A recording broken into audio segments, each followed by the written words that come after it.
What's up, Leafs fans? Welcome to Leafs Digest. We're breaking down game 26 of the regular season. The Toronto Maple Leafs fall 6-3 to the Winnipeg Jets, moving our record to 17-7-2 on the season. Still second in the Atlantic, so not too much to complain about there. But all in all, breaking down this game, that's not really the type of way that you want to finish off this incredible run that we've been on. We're going 15-2 over a 17-game stretch before the Minnesota game. You roll into Minnesota, go down 3-0, looking at a big deficit, an opportunity to toss in the towel. You're on the road, missing Mitch Marner. There's a bunch of lineup shuffling going on, and you fight back. You grab a point. You grab that extra point, moving the game into a shootout. Our first shootout of the season, that is. Just to be able to grab a point in that shows a level of maturity that we hadn't seen out of this team, and it was really showing the true characters, the true identity that this team has had all season long, where you just push through, you fight back no matter what the score is. We saw it in different games earlier in this season, even one down 1-0 to Tampa late in the game. That's a really, really good team who's good at holding on to leads, good at closing out games. That's evident with 2 Stanley Cup rings in the last 2 years. And you find a way to get a goal late on them, push the game to overtime, win it in overtime. This is the type of stuff that this team has been doing. Even that game against Minnesota, it wasn't great early on, but despite that, you find a way to score some goals, you find a way to fight back, you find a way to get a point out of the game. I mean, I don't want to use the excuse, so I'm not going to give it to them. Yes, it was a back-to-back. You're flying last night after the game in Minnesota, going into Winnipeg, but hey, it's not a long flight. Yes, Mitch Marner is out, but then you also rotate that in with Ondrej Kase coming back into the lineup. He was in there against Minnesota. He comes back in again for the second game. He is healthy. He looks confident. He looks fast. He looks energized. He's had a little bit of time off to recover, rest. He gets back in that lineup. He's going against Minnesota. He's going again last night, scoring himself a goal. And then you also factor in Dermott comes out, Liljegren goes in. There was some lineup shuffling there, which is some interesting combinations to start the game at least.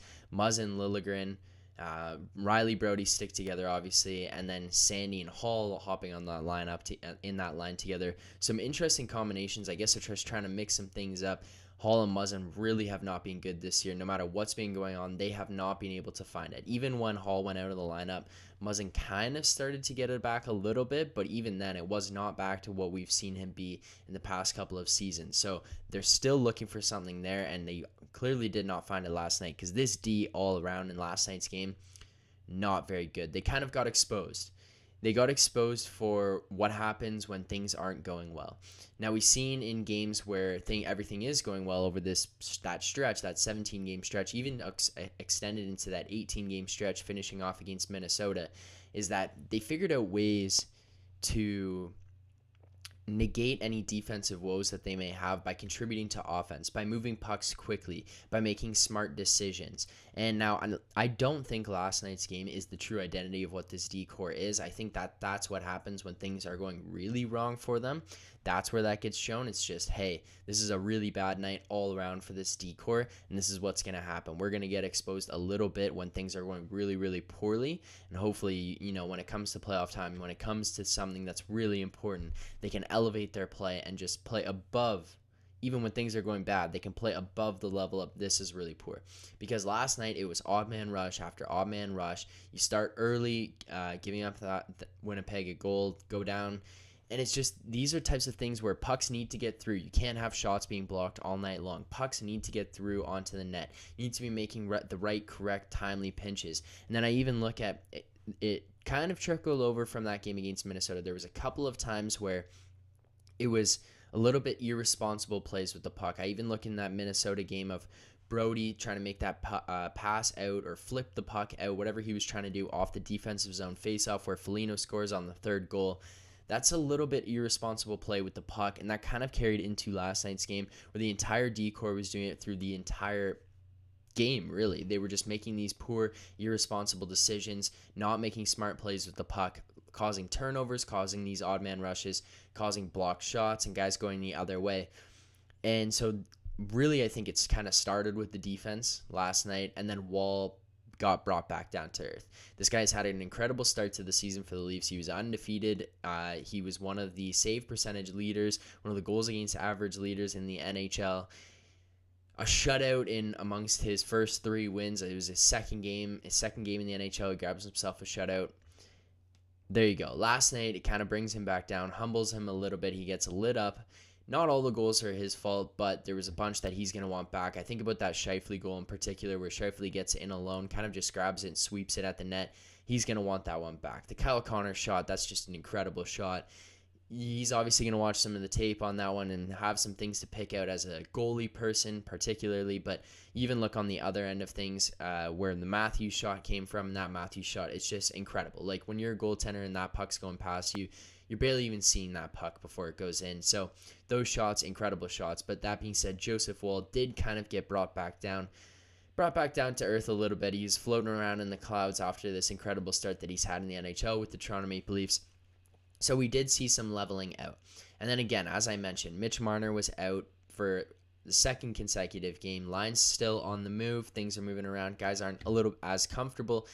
That being said, though, the comfortability factor isn't really an excuse this team should be able to rely on, because Sheldon Keefe, it's something Josh and I have talked about a lot, has had that blender going full whiz, like blending a hardcore smoothie in there, getting all these chunks out, letting every single person on this team play with every single person on this team. We have seen lineup combinations you wouldn't even dream were possible to see on this Leafs team go out there shift after shift after shift.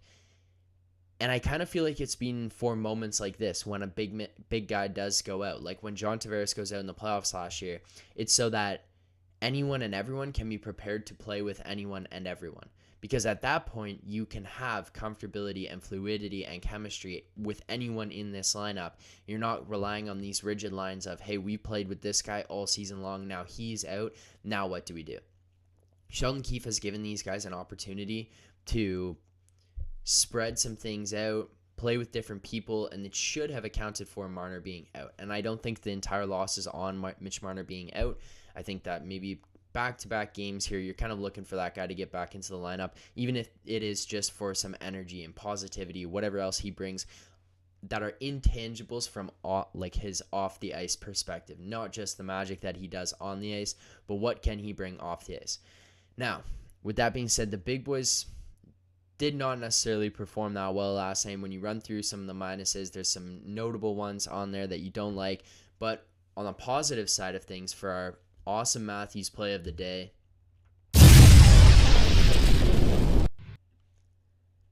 this one is going to go to Matthews himself. That shot that he had that burned the goalie, that is vintage Auston Matthews. That is the type of goal scoring we need to see from this guy, and that's the type of goal scoring he's going to need to continue to put up if he wants to be in consideration for the league's top scorer again this season. If he wants to win that Rocket Richard again this year, that's the type of stuff that he's going to have to do. That shot was just wicked. He just steps into it, puts it over the goalie's shoulder, in and out of the net so quickly. The goalie can't even see it, can't even tell what's going on. It's just a beautiful shot, and it extends his goal scoring streak to 6 straight games with a goal. Inevitably, at some point here, he's going to have to not score a goal, so we'll see when that's going to come up. We'll see how these lines move on the odds for Auston Matthews' goals per game, like his anytime goals. We'll see what plays out there, but that goal, just incredible. It was beautiful to see from him. Now, I want to move on to the rest of the game, kind of the overarching thing here as we wrap this one up. One thing that I can say I'm glad to see out of this Leafs team, because yes, you can't win every game, and that's something that I know is cliche. I know is easy to say, yeah, whatever. And you go on this incredible run, it's inevitably going to have some sort of downfall here, and that's what we saw last night with that 6-3 loss. But one positive, one takeaway I can take from this, Winnipeg has kind of started to identify themselves as what is a little bit of a over-the-line team, where they are willing to do some dirty, greasy things. And the reason I classify it as that instead of what is a playoff hockey type team is because when you play against Tampa, when you play against Boston, Washington, St. Louis, those are heavy teams. Those are teams who hit hard. They hit often. They finish every check. They let you know they're there. But for the most part, it's from a clean perspective. Yeah, I'm sure there's the odd hit here and there that you go, oh, that's a bit borderline, that's a bit over the line. But it's not every single hit. And that's what you start to see from Winnipeg, where it's almost every hit you're looking at going, that could have been a knee, that could have been from behind, that's to the head. Winnipeg is giving themselves this brand as this team who will do dirty things. And I'm not going to go on a whole spiel of all the suspensions that should happen and all that kind of stuff. But what I will say here, I'm glad to see this team fight back a little bit. Because in years past, when you get down like this team has had the tendency to cower away almost. To look at what's going on and just turtle. They get blown out for the rest of the game, and then you go home. This team, you're seeing fights. You're seeing guys hit hard. You're seeing guys finish checks into the corner and get mad. We don't see guys on the Toronto Maple Leafs get mad. And that's what we're seeing. That's what we're seeing. We have a character and identity of guys saying, we will hit you back. We will come back after you because we're not just going to let you run all over us. And I love seeing that out of this Leafs team. It's not something that is going to be that type of hockey transferring into the playoffs of, yeah, you need to just abuse guys and ragdoll guys and knee goalies in the head or go knee on knee with defensemen or elbow guys in the face in the corner or jump third man in. If you watch the game, you know exactly what those plays are. But it's being able to respond when those things happen because that hasn't happened before. And that's what we need from this team. We need this team to be able to stand up for themselves, stand up for each other, and I love to see that.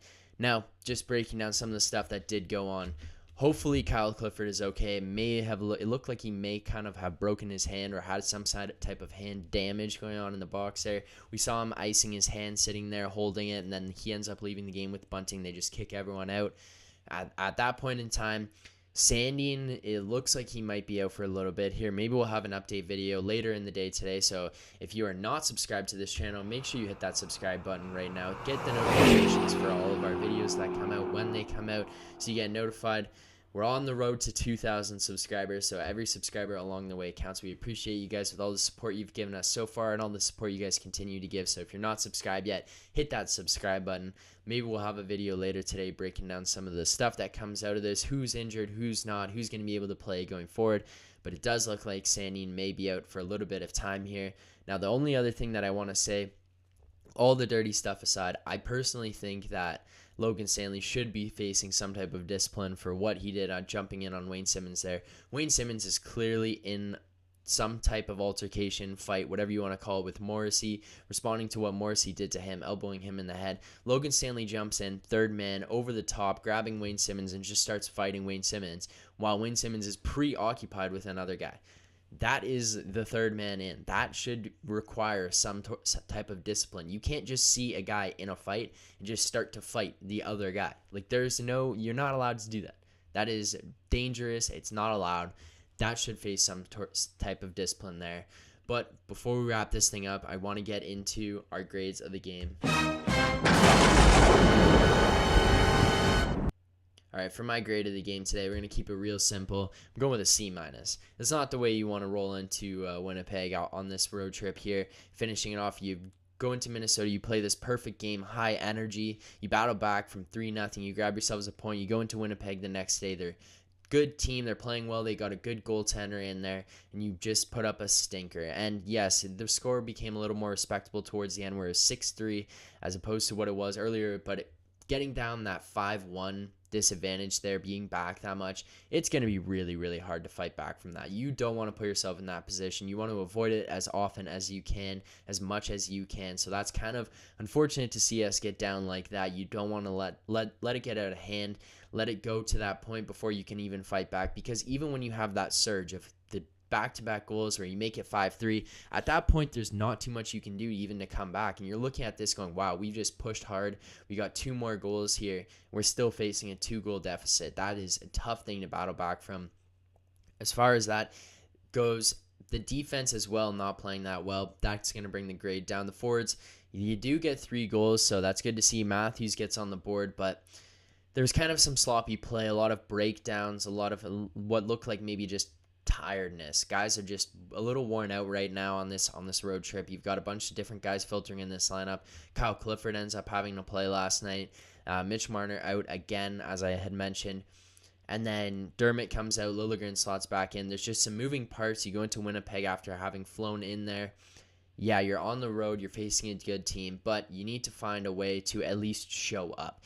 I'm not saying this is a game that we had to win, but this is a game you got to at least show up for. So for the fact that we didn't show up, you're down 5-1. You don't show up until really the third period when you start to actually fight back physically and emotionally fighting back against this Winnipeg team. It's too little, too late. It's not going to cut it. My grade for this game is a C-.